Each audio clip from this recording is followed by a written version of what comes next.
If someone asks you, is there proof that the Qur'an remains unchanged, how would you reply? Please leave a comment about your answer. We will tell you about 8 different pieces of evidence.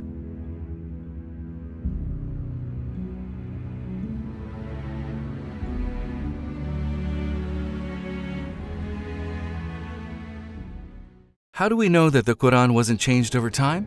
How can we know this? An atheist would not ask this question. I mean, he wouldn't think to ask it, because someone who thinks that a building does not exist would not ask for information about what's inside that building, would they? Of course not. Would someone then who does not accept the existence of a creator enter into a debate about a book sent by the creator? Of course, he wouldn't. So even if he does, we need to explain certain basic principles first. So the first thing to talk about is the existence of a creator. If the existence of a creator is accepted, it may then make sense to ask questions about the book he sent. So the addressee in this video is not the atheist group. We first direct them to our videos about atheism. A case without evidence is not even considered. Consequently, is there any evidence that the Qur'an has been changed?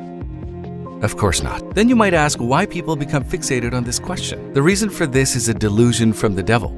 Typically, this is not an argument used by people who attack Islam, because everyone, Muslim and non-Muslim, agrees that the Qur'an has not been changed. This idea is just a delusion usually given to Muslims by the devil. For example, what if it's like this or that? The critical point here is that the delusional person confuses the physical potential and the intellectual potential, so they become mixed up. In other words, if something is potentially possible, he thinks that it is intellectually and scientifically possible. For example, if I say that the sun will not set today, it will not cause you to panic, and you wouldn't believe this claim because there's no evidence and no basis for it. Questions such as, has the Qur'an been changed? Or what if it has been changed are nothing more than just words. So without argument, these are baseless sayings. The Qur'an is both memorized and verbally repeated every day in prayers.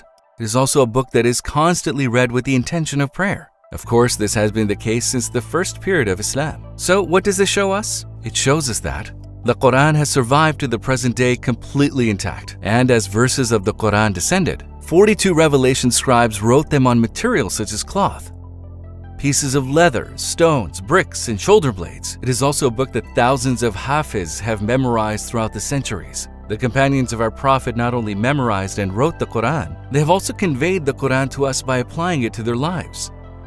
Also, since there are 10 rewards for each letter of the Qur'an, and even thousands on some special nights, the Qur'an would be recited over and over again to take advantage of this opportunity, facilitating the preservation of the verses. Companions who devoted their lives to the Qur'an and to observing the Sunnah of our Prophet, peace be upon him, would have noticed even the slightest change in the Qur'an. They would have given their lives to protect it, and they would have not been silent. Even the hadith were carried to the present day with the ultimate care, and authentic hadiths were preserved with special effort. This shows that every letter of the Qur'an would most definitely have been protected and brought to the current day in the original form by those who had unconditional love for it. What is the most read book in the world? The Holy Qur'an. And there are countless copies of the Qur'an all over the world. And when we look at these copies, we can see that they are all the same. If you go to a mosque in Indonesia or in the Netherlands, when you open up the Qur'an, you will see that they are the same. In other words, this is not a controversial debate that divided the Ummah. Let's assume the impossible. If there were a change in the Qur'an, there would be thousands of different versions like branches on a tree. The Qur'an has been preserved as promised by the owner of the Qur'an.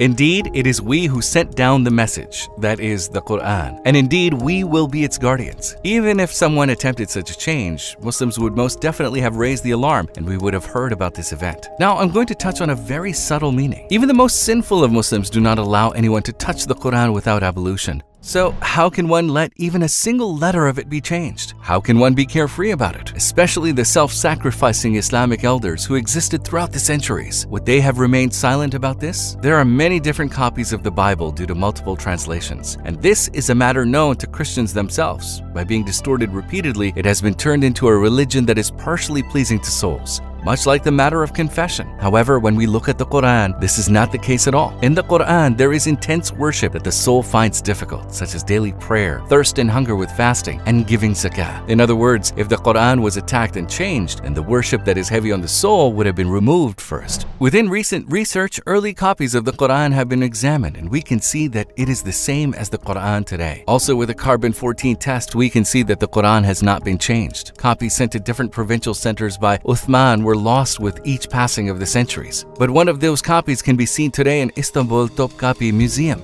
In addition, a Qur'an was recently found at the University of Birmingham in England, and by using the carbon-14 test, it is said that the Qur'an is at least 1,370 years old. These pages have now been digitized for all to see. These copies are in harmony with today's Qur'an, letter for letter.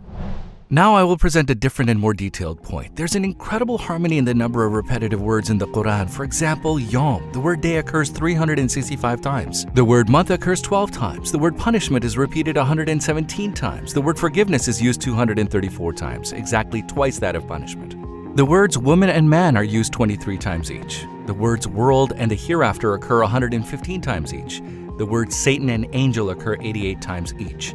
Heaven and hell were repeated 77 times each. We can count many more such examples. With repetition and the numbers as such, the fact that even the words are in incredibly delicate balance actually shows us that if there was even the slightest change in words, this balance would be disturbed. This balance and harmony gives strength to our proof that the Qur'an has not changed over time.